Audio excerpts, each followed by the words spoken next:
Hi, Denise. Welcome to the Corporate Escapee Podcast. Great. Thank you for having me here. So thank you, Brett. My pleasure. I'm looking forward to this conversation because we met not that long ago and had a really interesting conversation. And I think one of the first things I said, you've got to come on the podcast. And too bad we didn't hit record. And one of these days, I'm going to get better about recording those initial conversations because there was a ton of value. But definitely, we want to kind of three things. One, get into your escapee journey because I think it was interesting. Some things you learned, and some advice you'd give others that are maybe earlier in their escapee journey. But first, for the audience, why don't you explain a little bit of what you're working on and maybe what your background was, and then we'll take you back in time a little bit.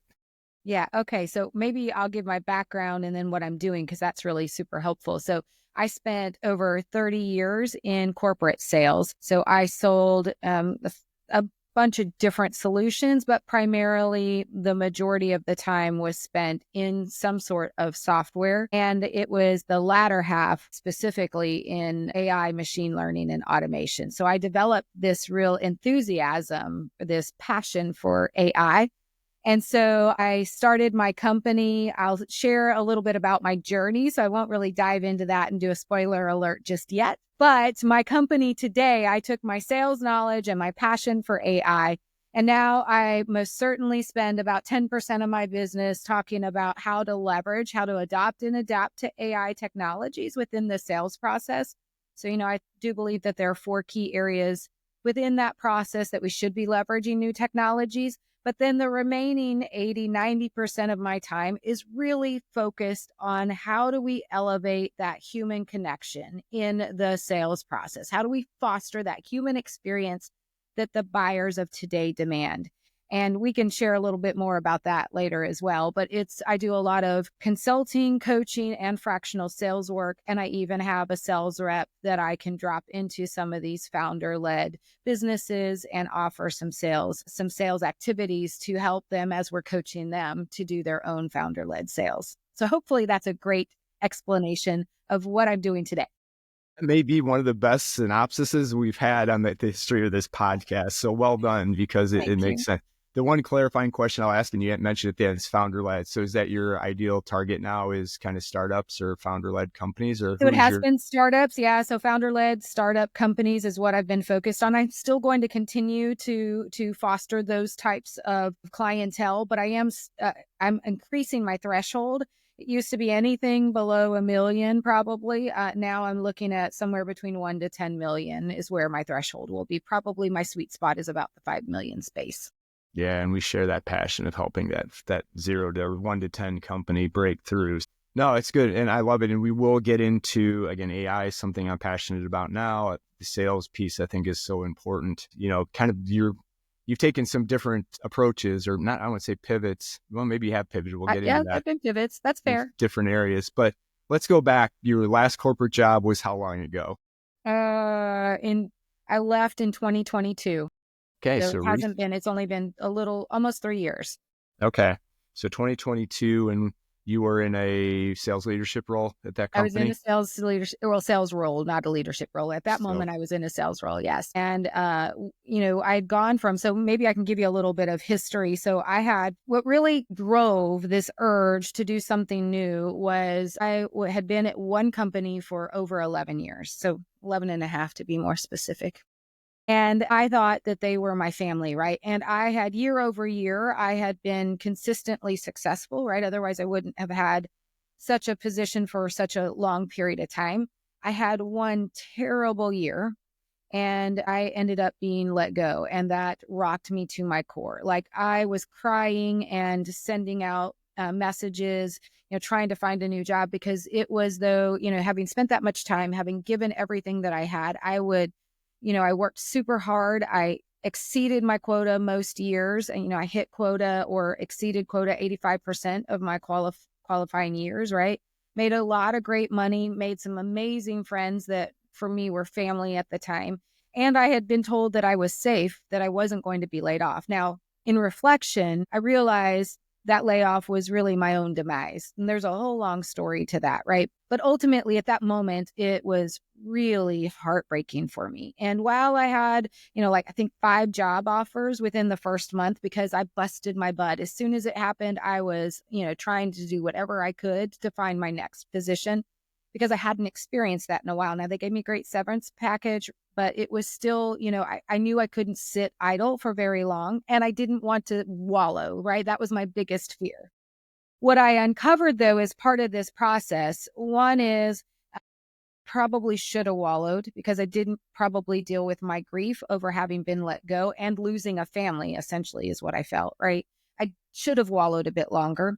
The second is that I had a lot of baggage from past history, from childhood trauma that I hadn't dealt with that were for some reason resurfacing or maybe just surfacing for the first time. I don't really know, but they were coming out. And because I didn't deal with my grief and because I hadn't dealt with my old baggage so long ago, it was coming out in ways that I hadn't anticipated. I was depressed. I hate to admit this on a podcast, but I think it's important for others to recognize or realize that they're not alone. But I was self-mutilating as a way to navigate that stress, affecting my relationship with my children, my relationship with my husband, and with myself and my own health, right? My health was deteriorating. I wasn't dying, but I had exceedingly high elevated liver enzymes. My kidney function was really low. I was consuming tons of sugar and wasn't really eating at all. My husband had to take over the cooking. it was really bad. Now, I found a home, but I found a new job shortly thereafter, right? Within that first month, I was already, sitting behind another computer, someone else's computer that they'd issued me and with another company. But I had since then, let me repeat that. We have to cut and refix that. So I'd been sitting behind a desk, in front of a new computer, and I did that for about 1.5 years, and then I went to go find a new location. So I struggled with finding a home, right? BMC had been a home for me, and I found it really difficult to find a new one. So as I started to go through this journey of healing, which is probably more than what you asked for, but But as I started to go through this journey of healing, I was encroaching 50 and my children are still young. They were 8 and 13 at the time. And I realized that I needed to do something different. And I also recognized that there was this huge gap in the sales world today, or at that time, which was we were introducing all these new technologies within the sales process, but we weren't really adapting effectively. We weren't leveraging them as we should. We were causing extra work versus augmenting our work. We weren't really spending time on higher value activities. We were inundated with too many tools without great training and not knowing which tools to leverage more effectively. And so given that I was in this place mentally and physically, meaning my health, and realizing I wanted to be a better mom and a better wife and really just a better professional, I knew that I could take advantage of this gap that we had. And I left the corporate world. I went to my husband actually, and I said, Andreas, do you care? I really think I need to start my own business. I've been wanting to do this. And here's what I think that I can do. Will you support me? And he sat there and he said, I guess. I don't know what that means, but okay. Yeah, I love the support. Absolutely. Yeah, it's Yeah. One. But thank you for sharing that. Yeah, I know. There's so many people have these variations of that story, right? And I tell people all the time, my wife, I hadn't quite left corporate yet. She's like, what the hell's the matter with you, right? Everything on the surface seems fine. And I hadn't even gone through that process. But the number of people that are, in the community now that have been laid off, it hits differently. And I guess part of my career was wrong place, wrong time many times. You get a little numb to it after the 4th time that you get let go. But it's in that place. And what's interesting with sales, I always tell people I view that as the closest thing to an entrepreneur. For the most part, you're controlling how much money you make. The better you are, the more you hustle, the more money you can make. And most of the time, this sales org leaves you alone if you're delivering. But the real downside is what you highlighted, right? That 11.5 years didn't matter because yet there was 1 year for whatever reason, they just decided that they're going to make a change. So one, like I said, thank you for sharing that. And you're definitely not alone. I know people that's going to resonate with folks. But then 2, when you thought about the business, obviously, and something I didn't do was I didn't have a plan. So as you were going through, did you have a plan? What was, and I do want to touch back on, well, before we go into that plan, the one thing I do want to highlight, which I think we'll get to later, is the human aspect of sales and AI. The one thing that just, it doesn't crack me up because it makes me laugh is Salesforce is went through all these layoffs, but yet they're hiring 1,000 people to sell their AI sales tool. Like, wait a second, you're selling an AI sales platform to small businesses so they don't have to have salespeople, but you're bringing salespeople in to sell that sales platform. If that's not corporate in a nutshell, I don't know what is, but I think it gets into what you're talking about, back to the humanizing of sales. So we'll get there in a minute. I'm sorry, I took us down a rabbit hole. So what was the plan? All right, your husband's on board, or kind of sort of sick. All right, go for it. What did you do? Well, interestingly enough, I'd had the bug for a while, long before I had even gotten laid off. I had always wanted to own my own business. At some point I'd write a book, which I do still think I'll eventually do. But I had these grand endeavors that never really panned out one way or another. So during the time, even while I was at BMC before I'd been laid off, I'd hired a sales coach or a business coach.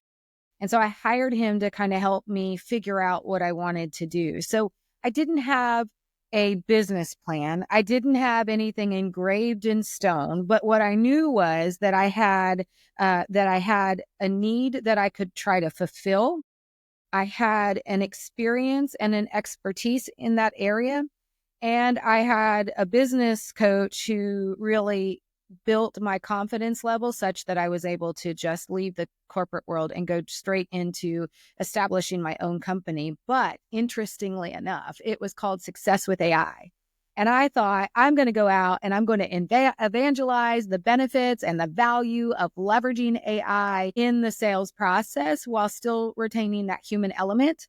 But first off, I did not have a following. I was not a thought leader, and no one wants to be educated. So as you can imagine, even the best laid plans, although they weren't etched in stone, the best laid plans, I wasn't making any money, right? So I had to then make a pivot, right? And I think you mentioned something about some of the pivots I'd had. That was a huge monumental pivot for me because I recognized that, I needed to do something. While it was great to talk about AI, that I really needed to take my experience and my success and maybe marry the two, which is why then I started focusing on coaching and consulting as it relates to sales, but most certainly leveraging AI technologies. Yeah, it's so good. And how long was it before you realized? Was it a couple months? Not even that long that you It realized was that? probably about 8 months, about 6 to 8 months. Because, for the first few months, you're trying to just figure out this whole entrepreneurial thing, right? Getting a rhythm in place, right? Having to figure out what tools you need to purchase, getting your messaging right? And then you're starting to build your content out on, for me, it was LinkedIn, whatever social media platform. But the more then that you started to engage and build content or create content, you started to reform your messaging. But I also, as I was reforming that messaging, is when I realized, 6 to 8 months later, that I needed to do a shift, right? I needed to do something that could actually bring me in revenue, where I could really coach, share something that people actually really needed. Because right then at that moment, AI was more of a fear, right? It was either super excitement because they were introducing, they just introduced ChatGPT. So they were riding the band, the tidal wave, or it was this extreme fear of, oh my gosh, AI is going to take over. Little did they know AI's been around for a long, long, long, long Right. time, right?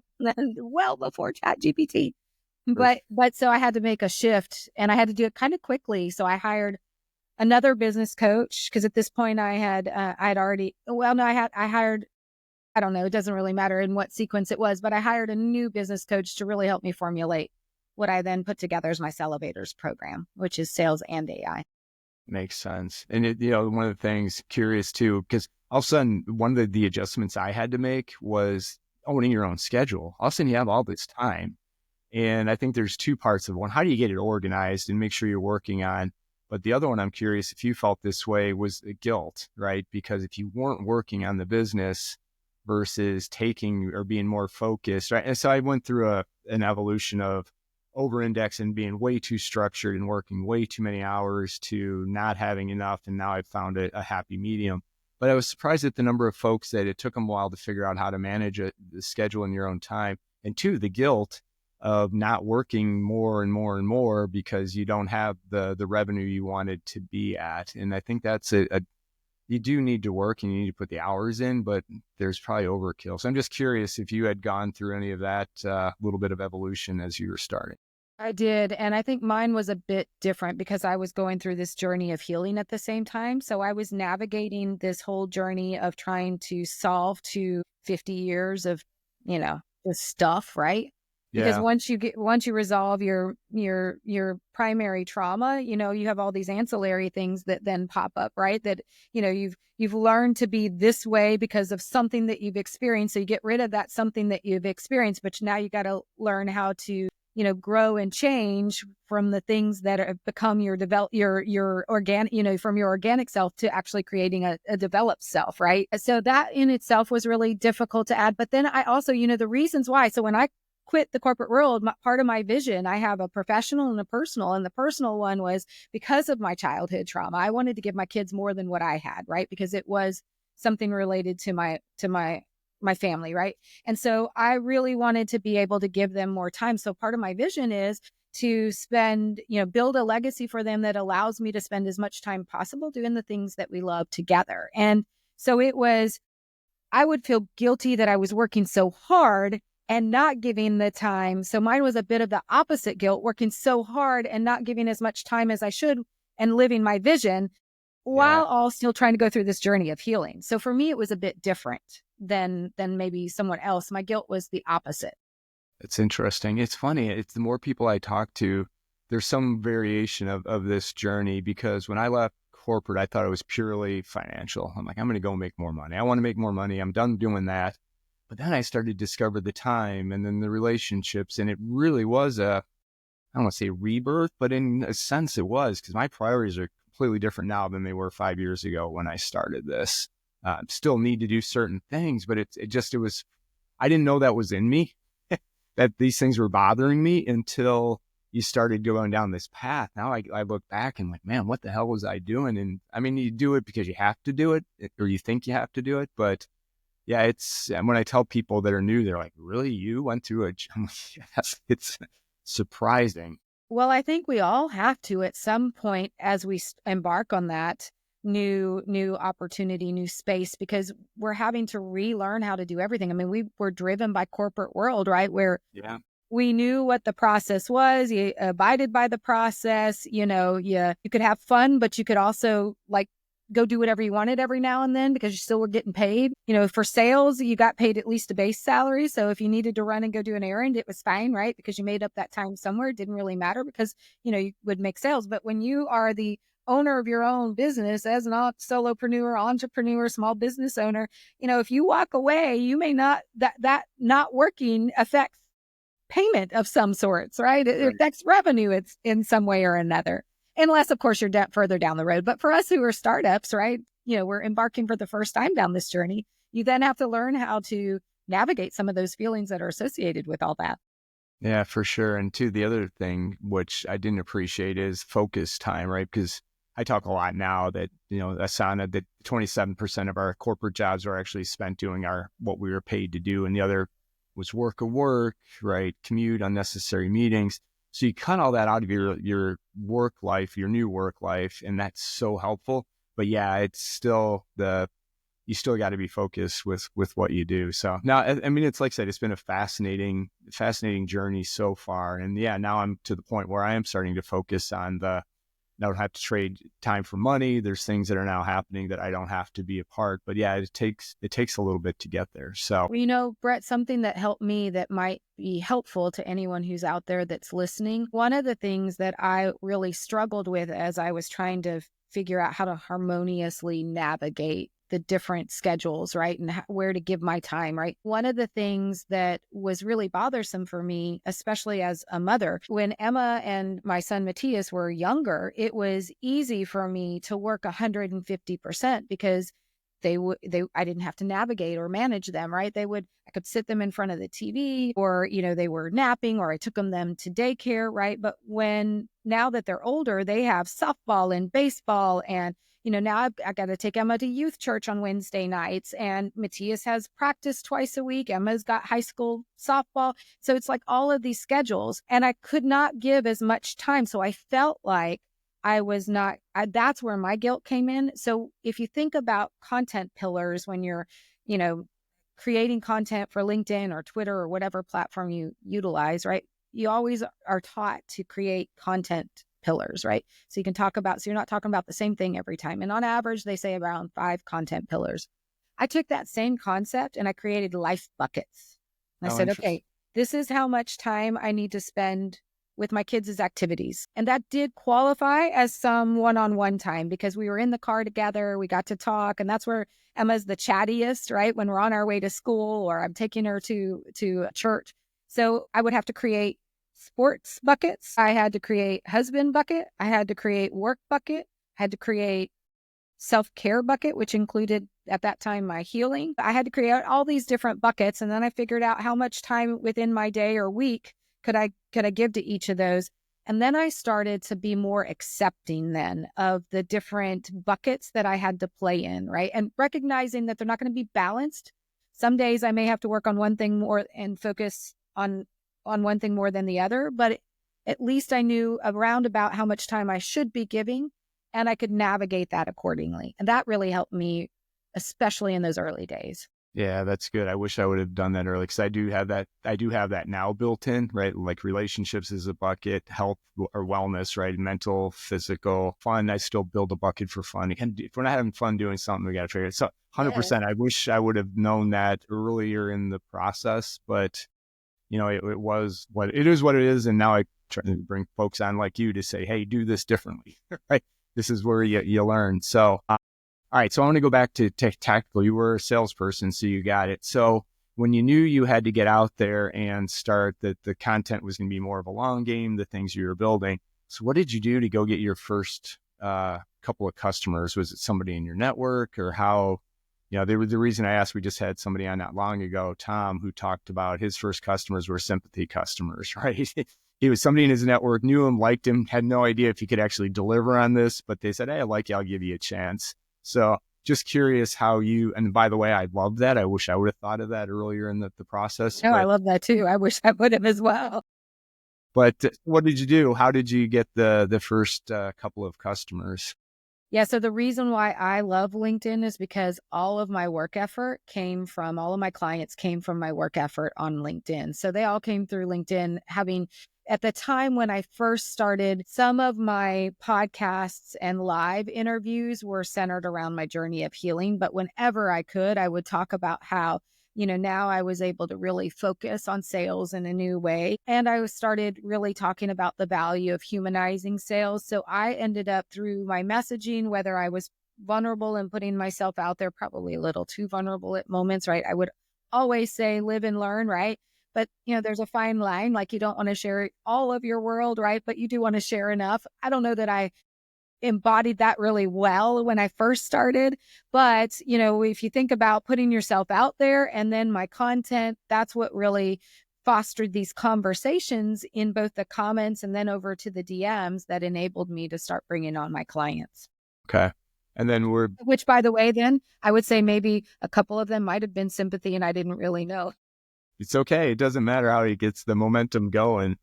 And so structuring the deals, did you end up, your first deals look different? Because the other people want everything to be perfect. I'm like, the first deal is probably not going to be perfect. You're going to learn so much from it, and it's okay. It may not work the way you thought it is, but unlike in corporate where you get penalized for a bad quarter or a bad decision, here you don't, right? You learn from it and you move on. So I'm guessing your early deals look different than later deals.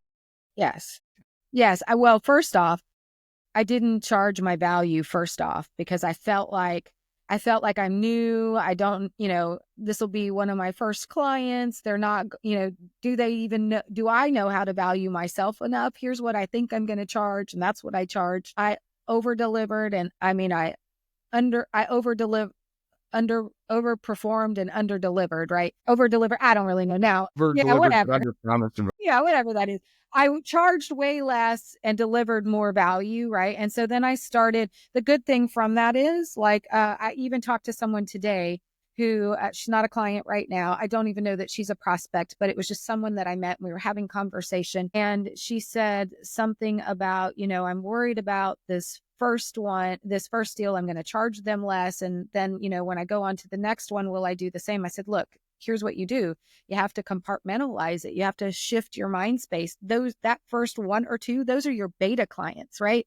Those are your beta customers. And then that kind of compartmentalizes the pricing that you put around them that is inherently going to be less than what you charge for non-beta clients. And if you do that, then when you go to that next client that you designate is not going to be a beta client, then you're less likely to discount or devalue yourself as you did in those first, although you weren't devaluing yourself. You were actually trying to build a customer base, right? So they were in fact beta clients, right? So it is a mind space shift, but it took me a bit to get there. I had to learn a long and winding road type of way to get to, I need to understand what my value is and feel comfortable with my value and charge that value. Yeah, no, I mean, it's such a good point, and I try to reinforce that all the time. It's hard, right? Even when I came from consulting, and that's what I did initially, solo was consulting. I mean, the firm was billing me out, so I knew what my market rate was. Like, so that was probably one of the better things happened because I know I wouldn't have charged that high. But then when you're on your own, you just 100% right. I love the idea of thinking of it as a beta. Hey, I'm going to learn from this. I'm going to get paid. And then it's just having that confidence and being comfortable that say, hey, this is what I charge to solve this problem. If it's not work for you, that's fine. Because that's the other thing that took a little work to realize that not every customer is going to be that perfect fit. The harder you work to try to get somebody to fit in, the worse it is. And the more you get comfortable at saying, hey, no harm, no foul, this isn't the right fit.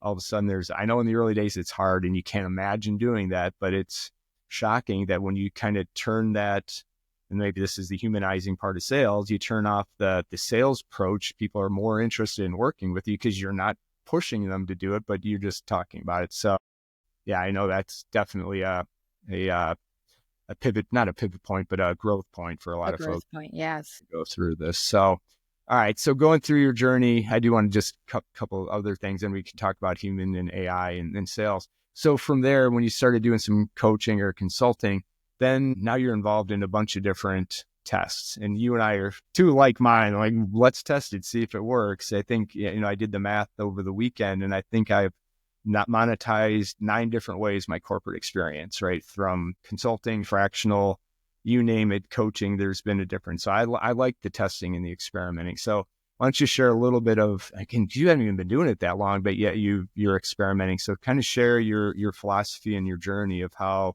you're approaching that. So this is going to sound a bit woo-woo-ish. So for those of you, I went through a whole journey of healing, as I mentioned, right? So I've really developed this more developed self where my intuition is really good, really high. My energy is really high. I tend to be in flow more often. I will say, I caveat that with saying just recently I realized, and it hit me like a brick wall. It was someone who said it to me, because even though I was undervaluing myself at the beginning and I thought I was charging my value, I realized, and I'd been going through this process, but when he said it a couple of weeks ago, it hit me hard. Like I became emotional, I cried because he said something that I knew already, but just to hear someone else say it, I was playing too small. And so I went, so that for the most part though, I went through a process and having to grieve with the fact that, here's all of the work that I've done. Now, if I'm playing too small, now I've got to shift even again. Right. And what that looks like, and, a little bit of imposter syndrome for a brief moment, and, just realizing that I have been playing small. What if I'd have played bigger sooner? Would I be in a different place? All those emotions that you feel, but essentially what has allowed me, once I got on the other side of that, and even prior to that, I was attracting those things that I was putting out into the universe. Now that I have gotten past that and I'm thinking bigger and greater, even in the last week, I've had some new opportunities. And I guess the answer to all of that is to just be in flow, right? I've learned something that I take with me every day that I think about. When you think about depression, that is sadness for the past, right? If you think about anxiety, that is fear of the future. When you're in the present and in the moment, that's where you find joy. And while again, that sounds free, it gives me chills just to say that because it is the truth. I live that as much as I can every day, which allows these opportunities when they come in, I'm open to them. I think about them. I play with them and see if they're worth it. And then, I choose to execute or not. Right. And so I've had a lot of different offerings come in and then go back out. And I think I'll still be going through that evolution even a year from now, because it's part of being human and attracting new and inspiring and exciting things. Right? So true. No, and mine took a little longer to get to that point, but no, absolutely. And it is living in the present and being comfortable in the present. You got to be looking towards the future. But yeah, that was a big shift for me to start to embrace everything that's going on and being, again, it's got to work for you, but you direct. And it was funny. I just had a call earlier today working on a potential deal that's a little outside of what I normally do, but it's exciting and interesting. And we had the first call and the second call, I kind of just laid out and like, this is the way I see these things working out. And if it doesn't work for you the way I'm okay with that. You won't hurt my feelings. And when we got on the call, we're kind of thinking the same way. And I really appreciate you being direct. So it wasn't in the directive saying it's my way or the highway, but just saying, hey, here's the way I think this is going to work. And if you guys aren't thinking that, 100% fine. It just fundamentally changes the way you approach it. So 100% agree. I hadn't thought about it but you're right. Anxiety is the future. Depression's the past. Got to live in the moment and, prepare for it. So, no, and look, that's harder said than done sometimes. It is a total shift, right? And it's something that, at the beginning, you have to practice sometimes even every moment, right? But once you start to practice it, you start to know it. And once you know it, you start to live it every day without having to think about it. Yeah. And you get smarter with it too. I think that's the other thing. Because when I was making pivots, I'd overanalyze it. And do I really want to do this? And then I kind of over-indexed the other way, that I was making decisions too quick and maybe flip-flopping sooner. Now I feel like I'm in a pretty good rhythm, but it's taken a little time to do that. And it's a good problem to have once you get out of corporate, right? Again, it's kind of that evolution of your escape path. Yeah, I know we're starting to run out of time already, which is crazy. So is there anything else in your journey that we didn't cover? Again, I'm kind of curious what your take on AI, because one of the things I think, and I'll just give you my premise and then you can take it where you want, right? With Gen Xers, that's who this audience is, and escaping. I think there's going to be a real opportunity for us with AI, right? Even if we don't develop it ourselves, but AI needs experience, right? Whether it's business, life, whatever it is, in order to make it effective. So somewhere down the line, in maybe not too distant future, us partnering with AI is going to add a ton of value, right? Even within small businesses that could leverage it. They don't know how to do it. We may not do it technically, but find yourself an AI guru, partner with your experience. You can build some interesting things. So it's just an early thing I'm working on now, but just curious where your mind is and where you think AI is going, and maybe how we could leverage this as escapees. Yeah, so I would say AI is going probably is much further along than we even know. The idea or the concept of AGI, ASI, which are, intelligent human beings, those are in the works, if not ready to be launched here pretty soon. And I don't know what soon is. That may be in the next 2 years, it may be 5, and it may be 10. I don't know. But if you've ever seen the movie Subservience, the machines it's a movie to go check out. The machines that are the waitresses or at the local bar, or that are the doctors in the hospitals, we're going to start to see those machines are going to most certainly be more prominent in the world in the near future. That being said, if you're not leveraging AI today, and let me caveat that by saying, doesn't mean that it's all AI. We now classify automation under that AI umbrella, right? So if you're not leveraging new technologies today, you are going to be at some point in the not so distant future extinct, right? You are going to have to leverage it. I truly believe that as of today, there is still a huge need for humans. There's, Pre-pandemic, we were going around like crazy. We had a million things to do. And I don't think that we really thought about the human connection as much because we were just going from meeting to meeting, room to room. Now that we're in front of our laptops, we were sequestered and isolated at home. We really do, as humans, crave that human connection. So we're going back to that, wanting the experience. And so most companies that you talk to, they're trying to build an experience for their consumers, right?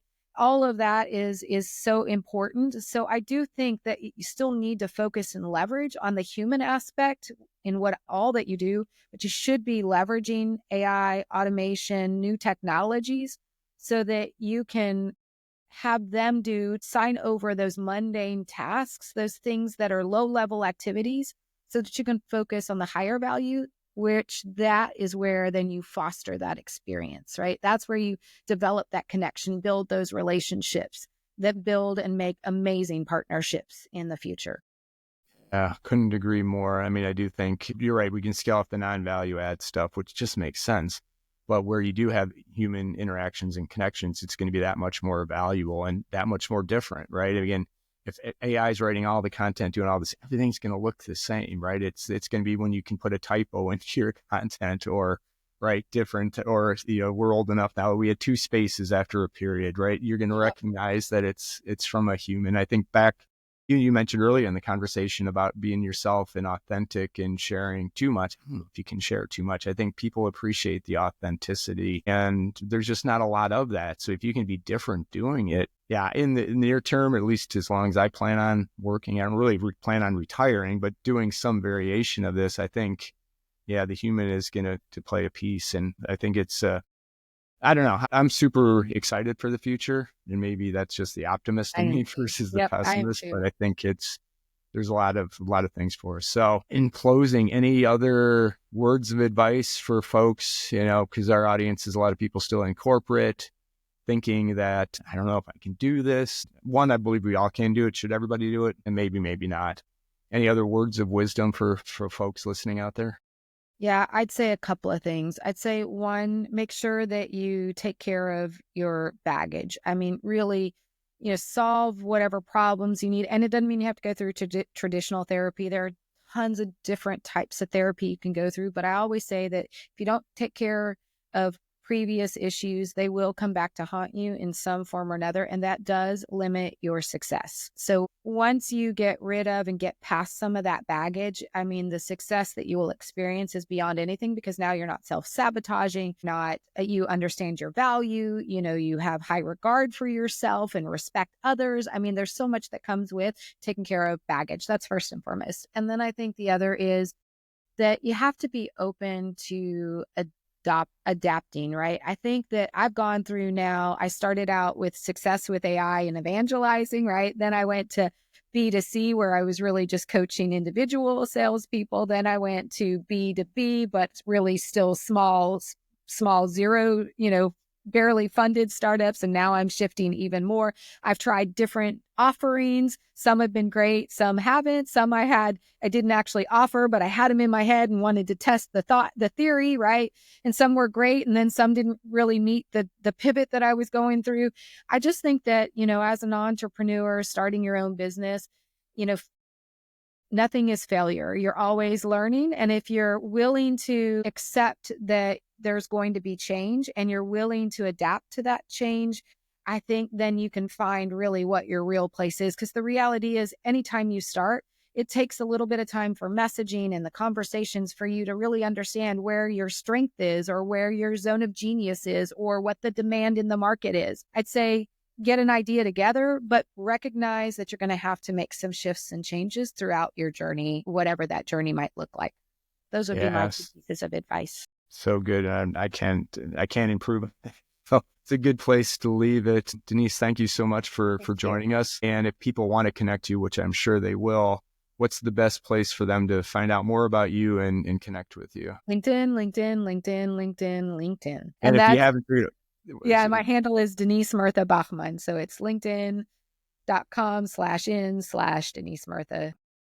And those that weren't listening closely, I'll add that to the show notes, and we can link to it in the top. Because that was a lot. So Yeah, I'm gonna have to have you come back because there's a bunch on my list that we didn't even get to today. But I think I really appreciate you sharing your journey again, because that's what we're trying to do, is show people what's possible out there. And not everybody is. I think there's a misconception that they think you have to be an entrepreneurial genius in order to escape corporate and go. I'm like, no, man, you've paid the way. You know how to do everything. It's just kind of reshifting in the mindset is one of the biggest hurdles we got to get folks over. Well, and I think, Brett, it is hard to be an entrepreneur. It's hard to break into a new, into doing your own business. And it feels so lonely. So I am thankful that you've got a community of people who aren't alone, and you've got a podcast like this so that, people recognize and realize that others are out there and they're not alone. Yeah. Power in the numbers, right? It's every day we've got new people joining. So 100% agree with you. So awesome. Well, Denise, we'll do a part 2 in the not too distant future, and good luck with everything, and keep us posted on what the new venture looks like and where you end up pivoting in the future. But that's half the fun of this. It is. It is. Thank you, Brett, for having me on here. And I'm hoping that everyone got some value out of this, and feel free to reach out if you want to have any further conversation. So thank you, Brett. Awesome. Have a good rest of your day.